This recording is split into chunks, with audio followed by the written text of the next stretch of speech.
तब उनके स्वामी ब्रह्मानंद जी उपस्थित माता पिता भाई बहन आप लोग के चरणों में सौ बार नमन करता हूँ।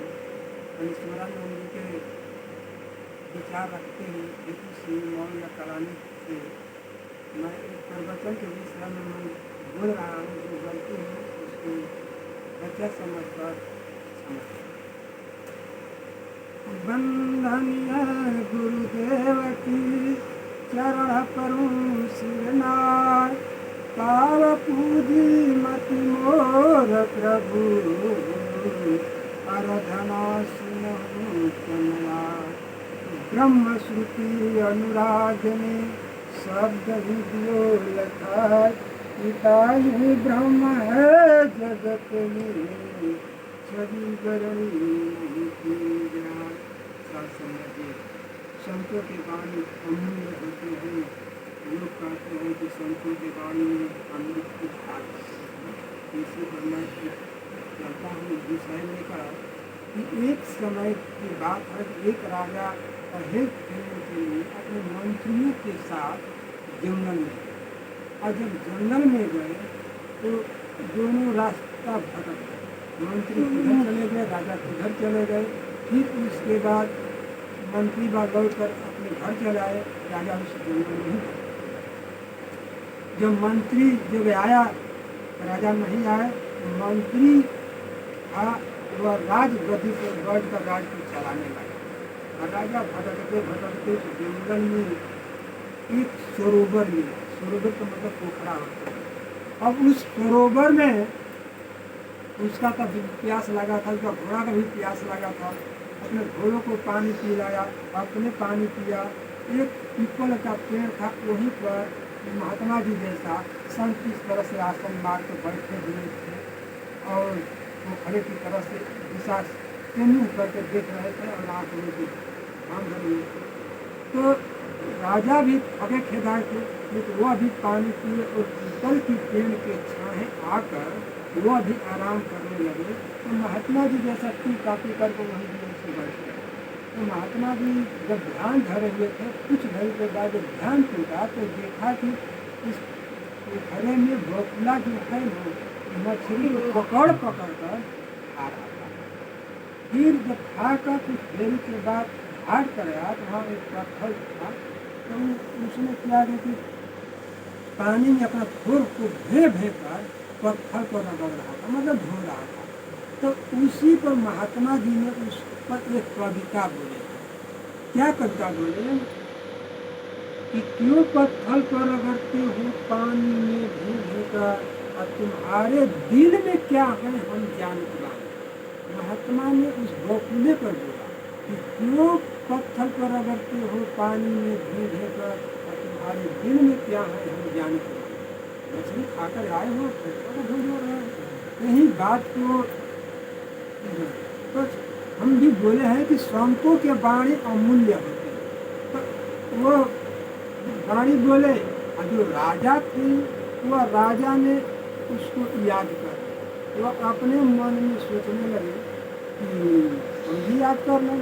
तो राजा भी उस दोहे को रोक रहा है कि क्यों पानी में रगड़ते हो, क्यों पत्थर पर रगड़ते हो पानी में भीगकर, और तुम्हारे दिल में क्या है हम जानत। तो सात संगत जी वह भी आते हैं। फिर कुछ घड़ी के बाद महात्मा जी थे अपने घर में गए। राजा जी अपने घोड़े पर चढ़ कर राज दरबार में आए तो देखा कि मंत्री राज सिंहासन पर बैठ कर राज चला रहा था। तब उसने राजा को देखते मंत्री उतर गया। राजा जाकर राज सिंहासन पर उसी तरह से बैठे। बैठने के बाद जब शाम हुआ तो जो मंत्री था वह धन योगी था, अपने 10 मंत्रियों के साथ बुलाए और गुप्त में विचार किए कि अगर राजा न होते तो हम लोग मनमानी राजा तो ऐसा काम करे कि राजा को हम लोग कत्ल कर दें, मार दें, न रहेगा हम लोग का राजा। तो उसने क्या किया कि एक नाव था जो बार बनाने वाला हो, उसको सेटिंग किया कि सुबह जाओ उसको बार बनाओ और उसको गाड़ी बनाते समय उसको गला को रेत दो।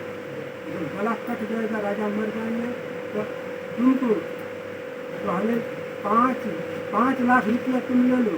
अगर इस काम करके आओगे तो 5 गांव तुमको इनाम में दिया जाएगा। जिससे कि बड़ा राज था ना, राजा के चल जाने के बाद हजारों गांव की राजा हो जाएगा मंत्री। अब लोग देखकर उसने किया राजा को मारने के लिए उपाय रचा। तो राजा जब उस रात को जब सोए अपने आसन पर, तो जैसे छोटे बच्चे होते हैं वो सपने में गुदगुदाते थे, तो राजा भी सोए थे, वो स्वप्न में गुदगुदा रहे थे कि क्यों पत्थर पर रगड़ते हो पानी में डूब देकर, तुम्हारे दिल में क्या है हम जानते हैं। तो सात संगत जी उसी समय नावी जो आया राही बनाने के लिए, तो वह किया कि सोचा कि चलो पूजा को कहीं रबर में कि इसको एक ही छीन में उसको रबर में काट दिया जाए दाढ़ी बनाने के बाद। तो वह कुछ दूर एक रोड के लम्बे रह करके उसने क्या किया कि अपना पत्थर पर अपने छुरा को पजाने लगा। तब तक राजा जो संतों की वाणी जो सुने थे, तो वो आँख मुझे गुदगुदा रहे थे। घोड़िया का टाइम था, कहते हैं कि क्यों पत्थर को रगड़ते हो पानी में डूब देकर, तुम्हारे दिल में क्या है हम जानते हैं। इतना बात जब नाऊ ने सुना तो सोचा कि राजा ने हमारे दिल की बात जान ली, अब हमारी जान बख्शेगा नहीं। अब छुरा कंची फेंक करके राजा को पैर को छान लिया, कहा कि राजा साहब मुझे गलती से क्षमा करना, माफ कर दो। राजा ने कहा क्या बात है जी? अरे नहीं महात्मा जी, यह हमारा दोष नहीं है। अरे कहो भाई क्या बात है? अरे हमारा दोष नहीं है, वह 10 गो मंत्री मिल करके जो मंत्री बुद्धि पर बैठे वही आपको मारने के लिए ज्यादा खाता कि राजा न होते तो मनमानी राज करते, चलो उसको हमको दाढ़ी बनाने के लिए तो ज़्यादा घोटने के लिए कहा था। लेकिन हमारा दिल के बात से आप तो जान गए, खुद पहले ही कहते हो क्यों पत्थर पर रगड़ते हो पानी में डूब देकर, तुम्हारे दिल में क्या है हम जानते हैं। तो हे महाराज अब तो हमारे दिल के बात जानने वाले हैं, लेकिन हमारा दोष नहीं है। जबरदस्ती से 5 जहाँ चाहेंगे बाद में देंगे, 5 लाख नाम नहीं। तो राजा ने कहा कि ठीक है बताओ कौन कौन। वह 10 आदमी का नाम रखा। राजा ने तुरंत जलाल को बुलाकर कुआं खोदलाकर 10 मंत्री को कुएं में डालकर फटवा दिए। और अपने दिमाग में क्या सोचे, इस लोग कहते हैं, सही कहते हैं कि संतों के वाणी में अमृत की धार बसते हैं।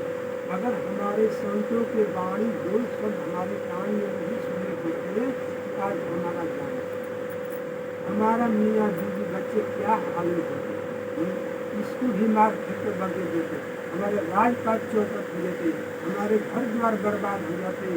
इसलिए आज से अब हम संतों के शरण में जाऊंगा, संत लोग को बुलाऊंगा, सेवा सत्कार करूंगा और संतों के वाणी को वही सुनूंगा। उसी दिन से राजा सत्संग होगा, सब बोलते थे समझ में।